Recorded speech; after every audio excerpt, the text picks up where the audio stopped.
எதற்கு ஆண்டவரே, எதற்காக அனுமதித்தீர்? பவுல் அப்படி கேட்கல. ஏன் அனுமதித்தீர்னு கேட்கல.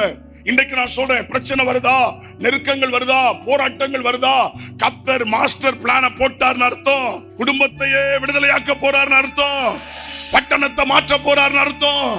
கிராமத்துல கிரியை செய்ய போறார்னு அர்த்தம். ஹalleluya. மாத்தி யோசி. எப்போதுமே பிரச்சனையை யோசிச்சுட்டு இருக்க கூடாது. இது இப்படி வந்தா அப்படி ஆகும், இப்படி வந்தா அப்படி ஆகும், இப்படி வந்தா அப்படி ஆகும், கடைசி நம்ம செத்து போயிருவோம். தோத்துறோம். இப்படிதான் யோசிக்கணுமா? இது இப்படி ஆகும், இது அப்படி ஆகும், அது அப்படி ஆகும். தேவன் மகிமைப்படுவார். மாத்தி யோசிங்க பிரதர், மாத்தி யோசிமா.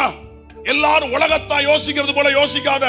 எனக்கு வருகிற பாடுகள் தேவநாம மகிமைக்காகத்தான் மாறுமே தவிர, ஆமென், ஒருபோதும் பிசாசு ஜெயிக்க போவது இல்லை. சும்மா போட்டுக்கிட்டு உடனே பேசிக்கிட்டு புலம்பிக்கிட்டு கர்த்தர் கைவிட்டார். யாரை கைவிட்டார்? எதற்காக கைவிட்டார்?